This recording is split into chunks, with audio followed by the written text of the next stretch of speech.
Bismillahirrahmanirrahim. Assalamualaikum warahmatullahi wabarakatuh. Nabi SAW bersabda, "Man kana yu'minu billahi wal yaumil akhir falyukrim jarah." Atau dalam riwayat yang lain, falyuhsin ila jarih. Siapa yang beriman kepada Allah dan hari akhir, hendaklah dia berbuat baik kepada tetangganya, atau hendaklah dia memuliakan tetangganya. Ternyata kehidupan bertetangga itu bukan hanya urusan dunia, tetapi juga urusan akhirat. Seseorang itu nanti di akhirat akan ditanya tentang bagaimana keadaan dia dengan tetangganya. Kalau tetangga merasa pernah terganggu dengan sikap kita, dengan perilaku kita, dengan cara hidup kita, maka semua itu nanti akan ditanya di akhirat. Itu akan kita pertanggungjawabkan, dan bisa jadi itu akan mengurangi amal-amal soleh kita. Kadang-kadang kita meremehkan perkara ini.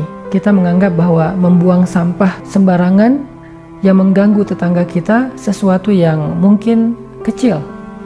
Kadang-kadang kita berpikir parkir sembarangan yang membuat tetangga kita kesusahan untuk masuk ke rumahnya sendiri atau keluar dari rumahnya sendiri perkara yang sepele. Kadang-kadang kita berpikir menutup jalan karena ada hajatan tanpa meminta kerelaan, keridhaan tetangga itu perkara yang biasa-biasa saja.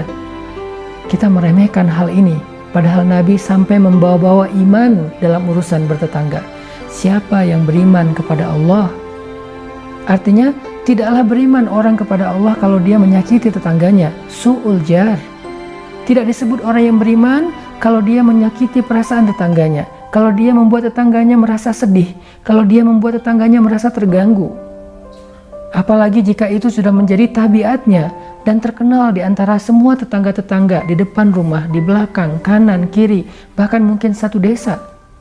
Tidak beriman kepada Allah orang yang seperti ini, su'ul jar. Kalau Nabi membawa perkara iman dalam sesuatu, berarti perkara itu adalah sesuatu yang besar. Kehidupan bertetangga, kata Nabi, ada hubungannya dengan iman. Iman kepada Allah dan iman kepada hari akhir.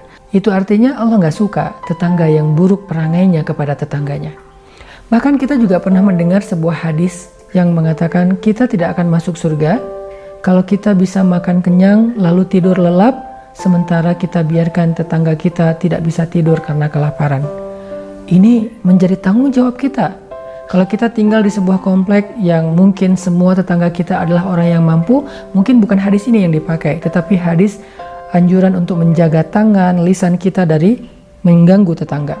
Kadang kita nggak sadar kalau di lingkungan tempat tinggal kita itu ada satu keluarga di antara sekian banyak tetangga kita yang kurang mampu, yang mungkin pernah dalam satu malam anaknya tidak bisa tidur karena sakit dan tidak mampu membeli obat atau membawa anak itu ke dokter.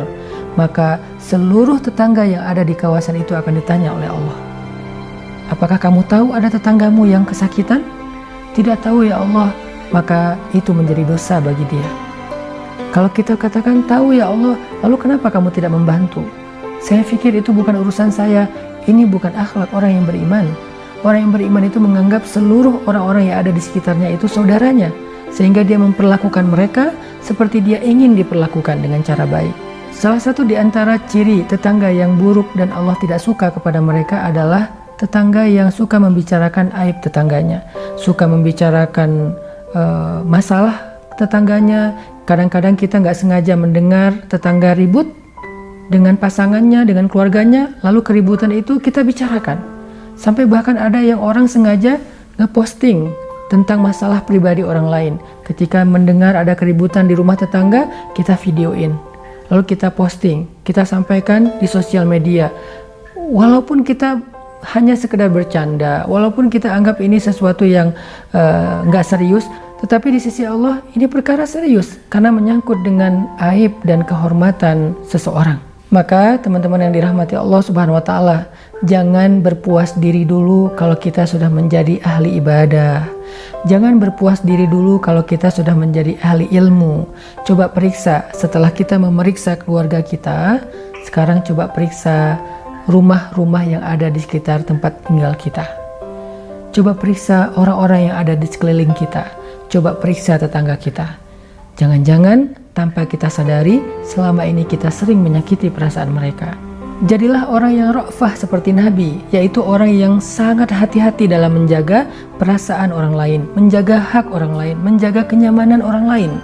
Hati-hati, ra'fah ketika kita parkir mobil, ra'fah ketika kita membuang sampah, ra'fah ketika kita punya tanaman yang merambat yang mungkin bisa mengganggu pekarangan tetangga kita, ra'fah ketika kita membicarakan tetangga kita, ra'fah ketika kita renovasi rumah kita.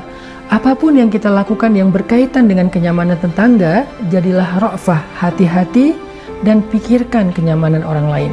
Dengan begitu, barulah kita bisa tenang bahwa kita tidak termasuk tetangga yang buruk di mana Allah Subhanahu wa Ta'ala tidak suka kepada mereka. Mudah-mudahan Ramadan ini menjadi momentum bagi kita untuk memperbaiki kehidupan kita dengan tetangga. Beri mereka hadiah, sapa mereka kalau kita lagi keluar rumah. Usahakan jangan sampai kita mengganggu privasi dan kenyamanan mereka. Siapa yang menjaga kenyamanan saudaranya di dunia, maka Allah jaga kenyamanan dia di dunia dan di akhirat insya Allah. Barakallahu fikum.